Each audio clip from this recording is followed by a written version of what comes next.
디모데후서 2장 1절로 2절의 말씀을 가지고 주의 백성이 계속 세워지려면 이라는 제목으로 하나님의 말씀 같이 묵상합니다.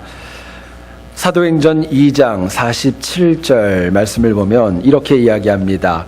하나님을 찬미하며 또 온 백성에게 칭송을 받으니 주께서 구원받는 사람을 날마다 더하게 하시니라. 초대 예루살렘 교회에 관한 이야기입니다. 초대교회는 세상이 아니라 하나님을 찬미하는 교회였습니다. 또 일부가 아니라 온 백성들, 모든 백성들에게 칭송을 듣는 교회였습니다. 또한 교회에 그냥 출석만 하는 사람들이 아니라 구원받는 사람들이 굉장히 많이 있었고, 일주일이나 한 달 간격이 아니라 성경을 보니까 날마다 구원받는 사람들이 늘어갔다라고 저희들에게 증언합니다. 바로 이와 같은 능력을 통하여서 땅끝까지 이르도록 주님의 백성이 지속적으로 세워져 갔고요. 또 오늘 우리에게까지도 하나님의 말씀이 전달되어진 것입니다. 한국교회의 경우도 다르지 않습니다. 1907년도 대부흥운동이 한국 땅에서 일어났습니다. 평양의 장대현 교회에서 1월 14일 날 오후 8시에 시작되어진 집회가 무려 그 다음날 새벽 5시까지 9시간 동안이나 진행되어졌다고 합니다. 말씀을 이끌고 기도회를 인도했던 길선주 목사님께서 아주 유명한 회개의 내용을 말씀하셨습니다.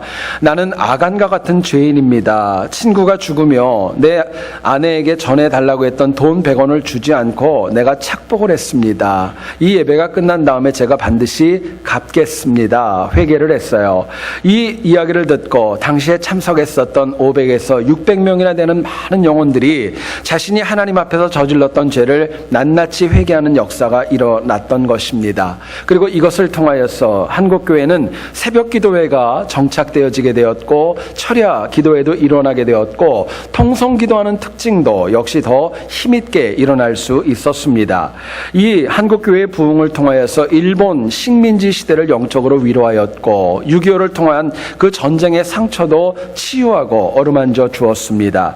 또한 가난과 서름, 보릿고개로 인하여 정말 힘들었던 영혼들에게 복음을 통하여 그들을 위로하였고, 이제는 한국 땅이 정말 많은 영혼들의 그 복음 가운데 세워진 영혼들을 통하여서 경제 대국으로 우뚝 서 있는 거 저희들이 보게 됩니다. 하지만 오늘날을 보게 되면은 너무나도 많은 젊은이들이 교회를 떠나고 있는 것이 현실입니다. 지속적으로 정말 더 많은 학생들이 와서 공부를 해야 되는데 신학교들의 입학생들과 또 졸업생들, 목사고시를 통하여 배출되어지는 인원들이 해마다 줄어가고 있는 현실입니다. 또한 많은 교회가 재정적인 문제와 다툼과 분열로 인하여 몸살을 앓고 있는 것, 오늘 우리 주변의 현실입니다. 그럼에도 불구하고 하나님께서 오늘 저와 우리와 우리 새한교회에 주신 귀한 목적이 있습니다. 하나님의 백성을 계속적으로 세워나가는 것입니다. 하나님의 백성들을 세워나가는 것, 이거 위에 하나님이 저희들에게 은혜 주시고 능력을 주시는 겁니다.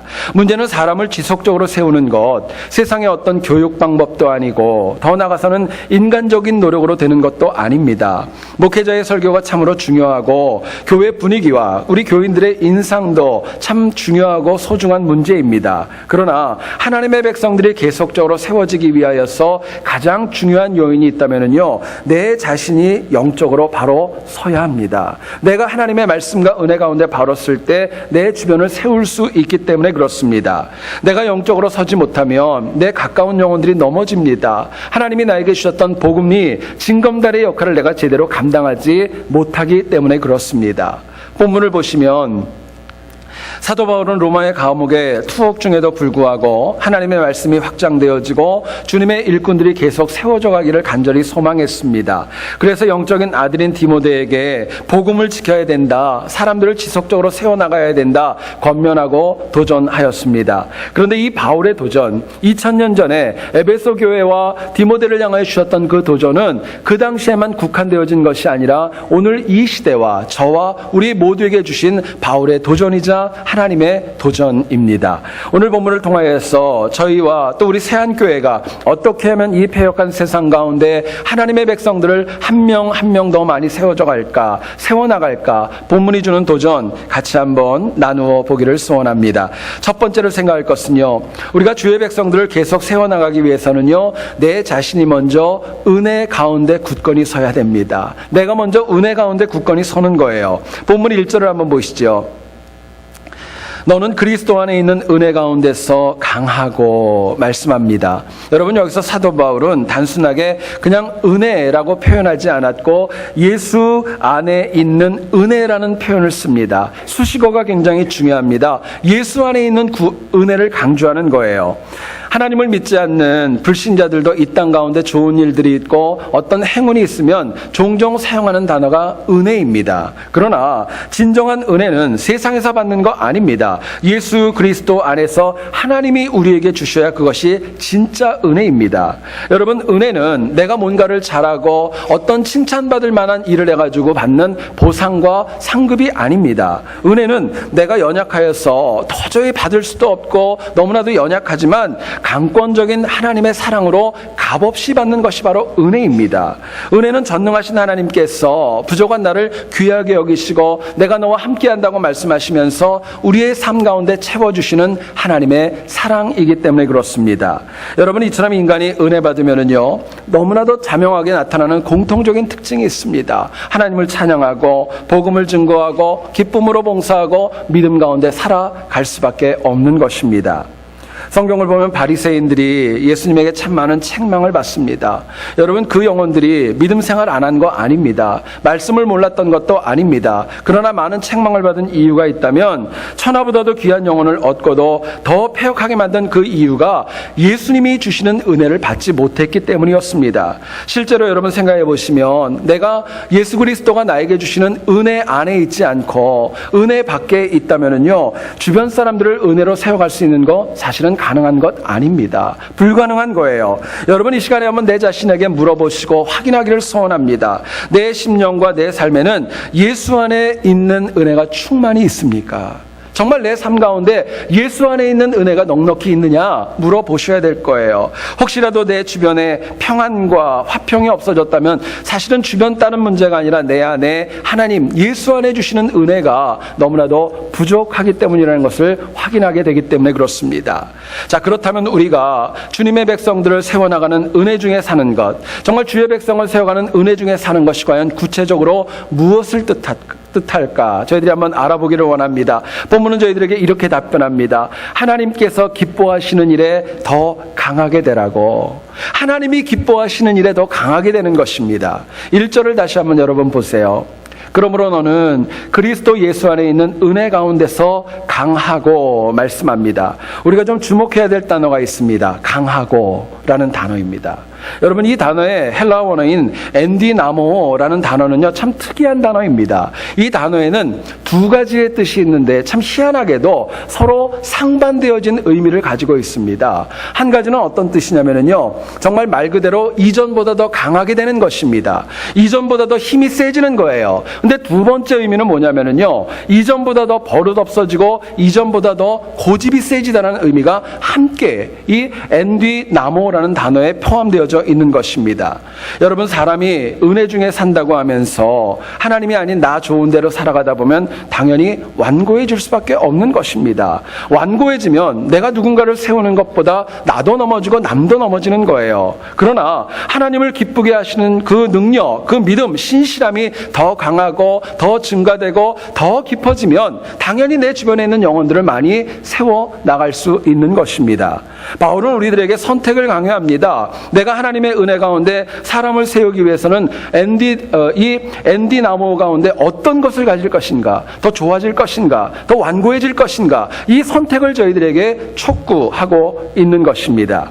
여러분, 하나님의 백성이 주의 사람들을 세워가려면 영적으로 더 강건하셔야 되고 더 깊어지셔야 되고 더 신실해져야 마땅합니다. 매일같이 다람쥐 쳇바퀴 도는 신앙이 아니라 더 좋아지고 나아지는 성장과 성숙이 있어야 내 주변의 사람들을 은혜 가운데 세워갈 수 있기 때문에 그렇습니다. 여러분, 문제는요, 그냥 좋아지고 그냥 좀 더 발전하는 것, 이게 중요한 거 아닙니다. 더 중요한 것은 내가 기뻐하는 방향으로 더 좋아질 것인가, 아니면 하나님이 기뻐하시는 방향으로 더 좋아질 것인가, 이게 가장 중요한 도전이고 질문입니다. 창세기를 보면 13장에서 부자가 되었던 아브라함과 롯이 각자 살아가야 될 땅을 정하는 장면이 나옵니다. 당시 롯은요, 아브라함이 양보한 선택권을 가지고 소돔 땅을 선택하지요. 성경을 보니까 소돔은 아브라함과 살던 땅보다 훨씬 더 보기 좋았고 비옥해 보였고 물도 많아서 훨씬 더 창성할 수 있는 기회가 많아 보였던 것입니다. 여러분, 롯이 소돔 땅에 들어갈 때 얼마 안 있으면 하나님의 심판을 받을 것이기 때문에 그거 알고 들어간 거 아닙니다. 롯의 마음에는 육신으로 보니까 너무 좋아 보이니까 내가 아브라함보다 더 나아지고 더 발전할 수 있다는 그 바람을 가지고 소돔 땅을 선택하게 되었던 거예요. 근데 결론을 보니까 소돔 땅은 하나님께 범죄하였고 결국 불과 유황으로 심판을 받게 됩니다. 당연히 이 롯이 가지고 있었던 많은 재산, 소유물 다 잃어버리게 됩니다. 심지어는 아내도 잃어버리지요. 그리고 성경을 보니까 참 참혹하게도 자신의 두 딸을 통하여서 모압과 암몬을 낳는 비극적인 상황까지도 가게 됩니다. 여러분, 여기서 우리가 생각할 것이 있습니다. 이전보다 나아지는 것, 이전보다 더 강건해지는 것, 이전보다 더 성장하는 것, 이게 너무나도 중요하다면 우리가 꼭 붙들어야 될 영적 명제가 있습니다. 잘 들어보시죠. 하나님께서 기뻐하시는 것이 먼저입니다. 하나님이 기뻐하는 게 먼저예요. 그리고 그 다음에야 비로소 나아지고 좋아지려는 욕망이 뒤따라야 그게 진짜입니다. 문제는 뭐냐면 역으로 되는 거예요. 더 좋아지려는 욕망만 앞서서 하나님이 기뻐하시는 것 뒤로 만약에 쳐져지게 되면은요, 저희는 또 다른 제2의 제3의 롯이 될 수밖에 없기 때문에 그렇습니다. 여러분, 죄인인 인간이 하나님 기뻐하심을 잃어버린다면요, 마침내는 악한 습관에 빠지고 더 나아가서는 하지 말아야 될 말이 많아지고 넘어지는 경우가 너무나도 많이 있는 것입니다. 생각해 보면은요, 하나님 기뻐하시는 거 잃어버리면은요, 내 삶 가운데 나도 모르게 악한 습관들이 많이 쌓여져 가고 습관화되는 것입니다. 어떤 책을 보니까 나온 이야기인데요, 전화만 붙잡으면 적어도 1시간 이상을 수다를 떠는 어떤 여성이 있었답니다. 아마 우리 교회는 없을 거예요. 전화만 붙잡으면 1시간 이상을 수다를 떠는 거예요. 그런데 어느 날은 이상하게 전화를 받자마자 10분 만에 전화를 끊는 겁니다. 남편이 옆에서 보니까 너무 신기해가지고 오늘따라 웬일로 이렇게 빨리 끊었냐 물어봤더니 아내가 시큰둥하게 그렇게 얘기하더랍니다. 잘못 걸린 전화였어. 잘못 걸린 전화였어 그러더래요. 매일같이 그것만 하니까 전화하는 것 자체가 너무나도 몸에 익숙해 있다는 그런 이야기지요. 여러분, 우리가 참 많이 쓰는 단어 가운데 소신과 주관, 그리고 고집과 아집이라는 단어가 있습니다. 이 네 가지의 단어를 보면 유사한 점도 있고 차이점도 있습니다. 공통점이 있다면 뭐냐면요, 내가 생각한 것을 그대로 밀고 나가려는 적극성이 있는 것입니다. 좋은 점이지요. 근데 차이점과 또 문제가 있습니다. 주관과 소신은 나도 좋고 타인도 좋고 하나님도 기쁜 것입니다. 그러나 아집과 고집은요, 나는 기쁠 수 있어요. 그러나 주변은 힘들 수 있고 하나님의 영광도 가릴 수 있다는 차이점이 있는 것입니다. 여러분, 하나님께서 기뻐하시는 일이라면 내 생각과 내 기도와 내가 정말 말씀 가운데 성령 하나님이 나에게 이건 하나님이 기뻐하는 것이다 얘기하면은요, 그 일에 열정적으로 헌신하는 지혜가 필요합니다. 그러나 만일 내가 정말 기도하지도 않고 말씀도 공급하지 않고 내 생각과 세상 상식으로 뭔가를 한다면요, 그건 하나님 기뻐하는 거 아닙니다. 나도 넘어지고 주변을 세워갈 수 없는 것입니다. 여러분, 우리가 정말 나는 물론 타인을 세우려면 이것이 정말 하나님 기뻐하시는 것인가, 하나님께서 정말 할 때 영광 받으시는 것인가 묻는 지혜가 필요합니다. 여러분, 제 얘기를 잘 들어보시죠. 우리는 성공을 추구합니다. 성공하기를 너무너무 원하지만은요, 하나님이 기뻐하심이 없는 성공은요, 사실은 실패한 겁니다. 가치가 없는 거예요. 그러나 실패한 것처럼 보여도 하나님이 기뻐하시면 그것은 궁극적인 성공입니다. 하나님 기뻐하는 것이 더 귀한 거예요.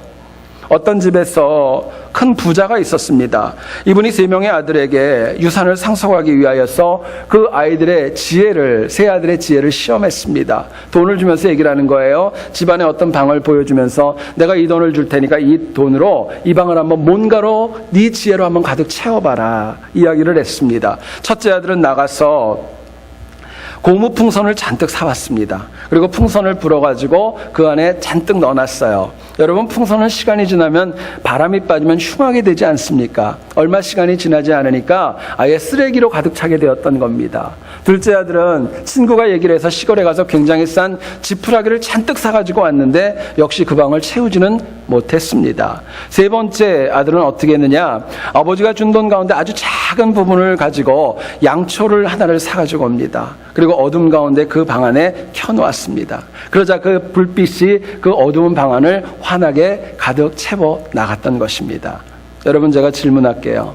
누가 과연 아버지의 유산을 상속받았을까요?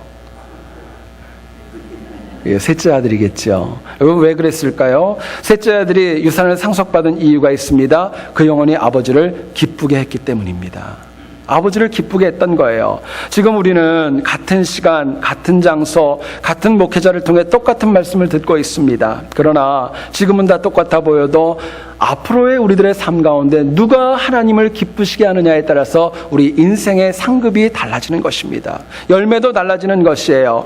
우리가 이 땅 가운데 상급과 열매 맺는 삶을 원한다면요, 다시 강조합니다. 하나님 기쁘시게 하는 삶이 되어져야 합니다. 하나님 기쁘시게 하는 삶이 너무나도 중요합니다. 내 고집, 내 생각, 그거 아닙니다. 세상에 선택하고 결정하기 전에 먼저 이거 하나님 기뻐하실까? 하나님께 영광이 될까? 먼저 묻는 지혜가 저희들에게 필요합니다. 그래서 한 주간도 하나님을 기쁘게 함이 더 깊어져서 은혜로 많은 사람들을 세우는 승리가 저희들의 삶 가운데 있기를 주의 이름으로 축원드립니다. 두 번째로 생각할 것은요, 우리가 주의 백성을 계속 세워가려면 하나님의 복음을 계속 증거하며 살아야 됩니다. 복음 증거하며 살자는 거예요. 본문 2절을 한번 보시죠. 또 내가 많은 증인 앞에서 내게 들은 말을 충성된 사람들에게 부탁하라. 그들이 또 다른 사람들을 가르칠 수 있으리라 말씀합니다.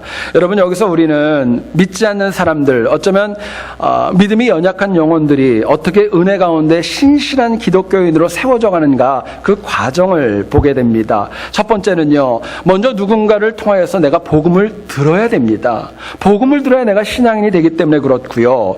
들었던 그 복음을 누군가에게 부탁하라고 이야기를 합니다. 마지막 단계는요, 단순한 부탁이 아니라 가르칠 수 있을 정도로 깊어질 때 결국은 내가 신실한 신앙인으로 세워갈 수 있는 것입니다. 여러분, 문제는 이처럼 듣고 부탁하고 가르치는 과정이 한 번이 아니라 지속적으로 반복되어져야 된다는 데 있습니다. 우리가 오늘 본문 2절에서 좀 주목해야 될 단어가 있는데요, 부탁하다라는 단어입니다. 부탁하다. 누군가에게 뭔가를 애스킹하다, 그런 뜻이 아니라 헬라 원어인 파라디테이라는 용어는 뭐냐면요, 내가 무엇인가를 자신 있게 내어놓다라는 뜻입니다. 뭔가를 자신 있게 내어놓는 거예요. 누군가에게 자신 있게 설명할 때 파라디테이라는 용어를 쓰는 것입니다. 여러분, 사람이 누군가에게 뭔가를 자신 있게 내놓고 설명하려면요, 그것에 대한 확신이 있어야 됩니다. 알아야 설명을 하고 믿어야 그것을 다른 사람도 믿게끔 만들 수 있기 때문에 그런 것입니다. 오늘날 너무나도 많은 신앙인들이 교회에 나오고 하나님의 말씀을 듣고 예배를 드리지만 전도하지 못하는 이유가 있습니다. 게으르기 때문도 있고 부끄럽기 때문도 있지만은 가장 근본적인 이유가 있다면 복음의 내용이 틀려서 그런 거 아닙니다. 사실은 내가 믿는 복음에 대한 확신이 없기 때문에 누군가에게 자신 있게 설명하지 못하는 거예요. 내가 믿는 복음이 얼마나 소중하고 이것이 없으면 죽는다는 확신이 있다면 전할 수밖에 없는데 그거 못하는 것입니다. 여러분, 실제로 복음과 구원에 관한 확신이 있고 하나님의 성령의 체험을 한 사람들의 공통점이 있습니다. 가만히 있질 못합니다. 은혜 받은 사람들을 보세요. 가만히 있지 못해요. 얼굴 표정이 달라지고요, 얼굴 빛깔도 달라집니다. 뿐만 아니라요, 제가 목회를 하다 보니까 은혜 받은 사람들의 특징이 있습니다. 말이 많아집니다. 여러분, 이것은 수다를 얘기하는 거 아닙니다. 내가 체험했던 은혜, 내가 체험했던 하나님, 누군가에게 전해주고 싶어가지고 감당을 못하는 것입니다. 그게 은혜 받은 자의 특징입니다.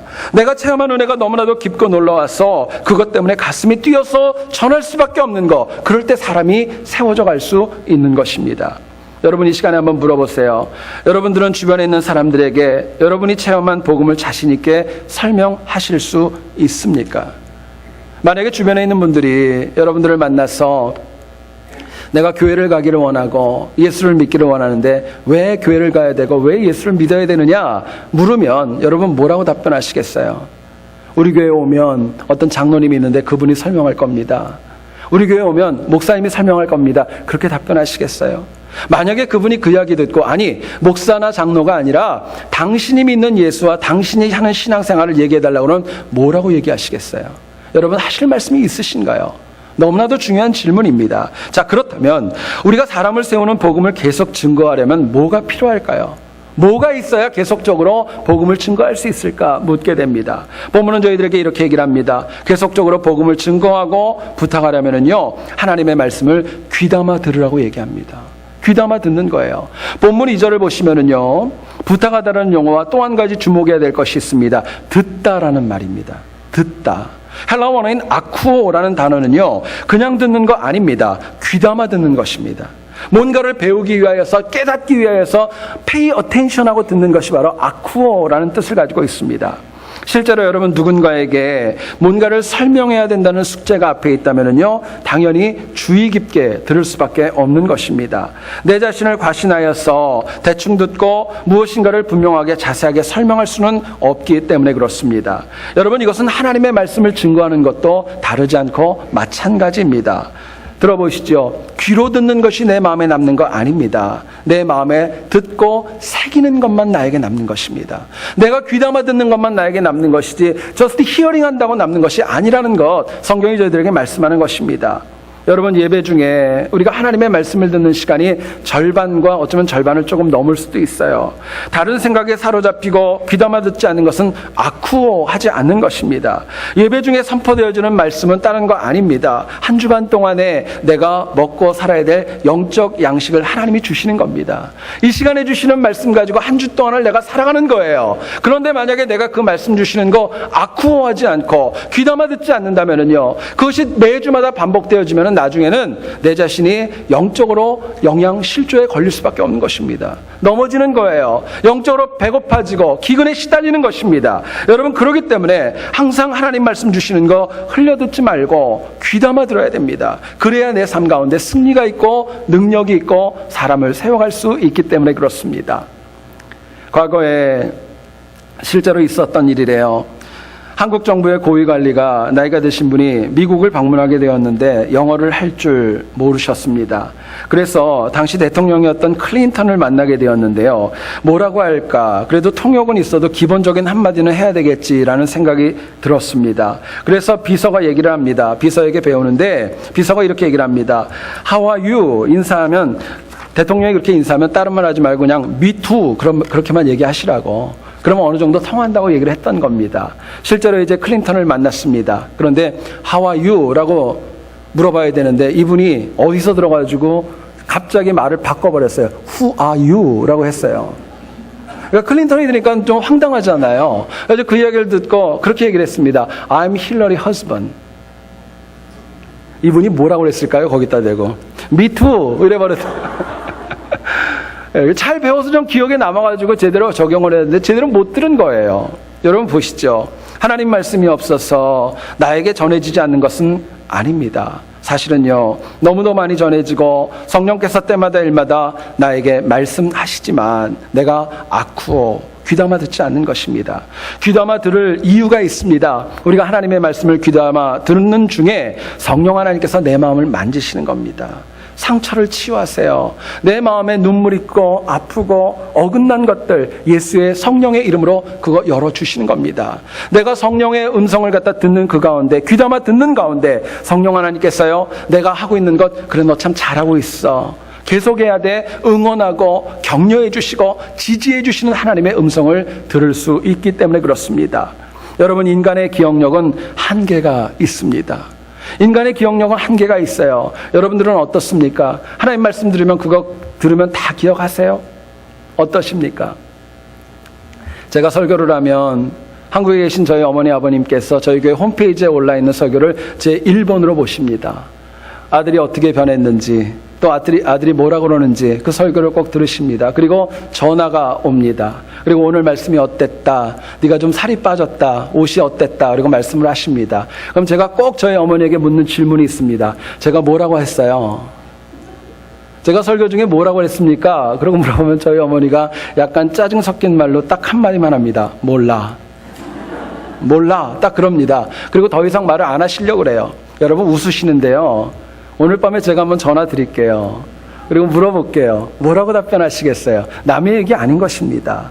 여러분 생각해 보시면은요, 인간은 기억력에 한계가 있기 때문에 말씀을 한 번 듣고 내 마음에 새겨지는 것 아닙니다. 그렇기 때문에 말씀을 귀담아 듣고 내 삶에서 사람을 세워가기 위해서는요, 반복하여 들으셔야 됩니다. 하나님 말씀 반복하는 거예요. 우리가 이 시간에는 좀 성경을 한번 찾아보기를 부탁드립니다. 구약 성경인 신명기입니다. 신명기 6장 7절과 9절 내용 저희들이 같이 한번 찾아서 한 절씩 같이 교독했으면 좋겠습니다. 신명기 6장 7절, 8절, 9절입니다. 제가 가지고 있는 구약 성경으로는 271면에 있습니다. 예, 여러분들 찾으신 줄 알고요, 한 절씩 같이 교독합니다. 제가 먼저 읽지요. 내 자녀에게 부지런히 가르치며 집에 앉았을 때에든지 길을 갈 때에든지 누워 있을 때에든지 일어날 때에든지 이 말씀을 강론할 것이며 너는 또 그것을 내 손목에 매어 기호를 삼으며 내 미간에 붙여 표로 삼고, 같이 읽습니다. 또 내 집 문설주와 바깥문에 기록할지니라. 아멘. 이스라엘 백성들이 오늘까지도 율법을 유지하고 또 민족적인 정체성을 유지하는 이유가 있습니다. 많은 영향력 있는 사람들을 세워가는 이유가 있습니다. 그냥 한 번에다 끝내려고 하지 않았고, 앉았을 때, 누웠을 때, 길을 갈 때마다 볼 수 있도록 하나님의 말씀을 반복하여 들었다는 데 있습니다. 심지어는 얼굴 미간 사이에 말씀을 붙였고요, 손목에 기호를 삼았다고 말씀합니다. 집에서 나오고 들어갈 때마다 볼 수 있도록 바깥문과 문설주에도 하나님의 말씀을 볼 수 있도록 장치를 해 놓았던 것입니다. 결국 유대인들은 하나님의 말씀으로 사람을 세우기 위하여서 사방 모든 곳에 내 모든 행동 반경 안에서 하나님의 말씀을 반복할 수 있도록 모든 장치를 해 놓았다는 이야기입니다. 여러분, 이민자의 삶이 바쁘고 분주하다는 거 모르지 않습니다. 그렇기 때문에 일하고 또 쉬고 이런 많은 과정 가운데 정말 편안하게 내가 앉아서 말씀을 읽고 듣는 거 어렵다는 거 모르지 않습니다. 그런데 이민자들 대부분은요, 차를 타고 이동할 때가 참 많이 있고, 또 요즘 많은 분들은 스마트폰을 사용하면서 또 뭔가를 할 때가 참 많이 있지요. 여러분, 바라기는요, 이동할 때가 있다면 그냥 라디오 듣는 것도 중요하지만요, 하나님의 말씀을 들을 수 있기를 소원합니다. 나에게 주신 말씀 한 번이 아니라 반복해서 듣는 지혜가 필요하고, 스마트폰 가지고 카톡도 중요하지만 그 가운데 하나님 주시는 말씀 또 메시지 듣는 지혜가 저희들에게 참으로 중요한 것입니다. 좀 오래된 것 같은데요, 저희 교회 어떤 분이 저에게 갑자기 농담 반 진담 반으로 그렇게 말씀하셨어요. 목사님 설교 잘 하셔야 될 것 같습니다.